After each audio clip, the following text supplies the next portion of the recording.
Imagine going for a simple, familiar hike with a good friend. The air is crisp, the sun is shining, and you're just enjoying nature. Then you turn your back for a moment, just a single moment. And when you look again, your friend is gone. No scream, no sound, just gone. This isn't a plot from a horror movie. This is the story of Barbara Bolick, and it might be the most chilling unsolved disappearance in American history. 55, from Corvallis, Montana, was hiking a popular trail near the Bitterroot Mountains. With her was her friend Jim Ramaker. Now, Jim wasn't just some random person. They were close, they hiked together often. The trail was well marked, and they had just reached a scenic overlook, a spot they both loved. Jim was maybe 30 or 40 feet ahead of Barbara. They had just arrived.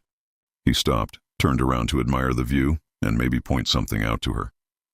But where Barbara had been standing, there was nothing.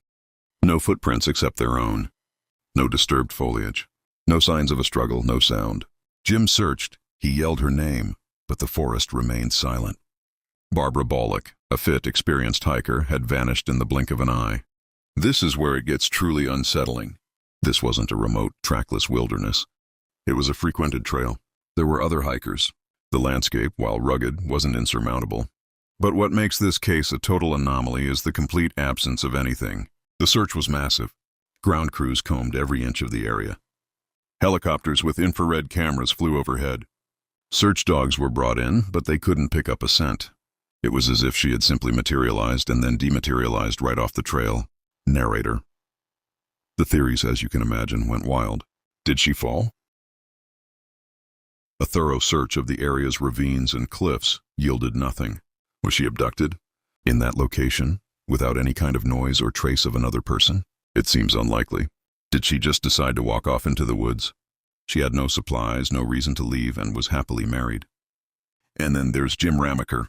As the only witness, he was immediately a person of interest. He was questioned repeatedly, but there was absolutely no evidence linking him to any foul play. He passed polygraph tests. He had zero motive. He cooperated fully with the investigation. He was just as baffled and heartbroken as everyone else. He maintained his story from the very first minute, and nothing ever contradicted it. 14 years later, the Bitterroot Mountains keep their secret. There have been no sightings, no remains found, and zero credible leads. It's the absolute lack of any explanation that makes Barbara Bolick's disappearance so haunting. How can a human being in a familiar environment, right in front of another person, just cease to be? Was it a freak accident that defies all probability? We will likely never know. But the story of Barbara Bolick is a chilling reminder of just how vast and mysterious the world can still be, and how quickly everything can change in the space of a single moment.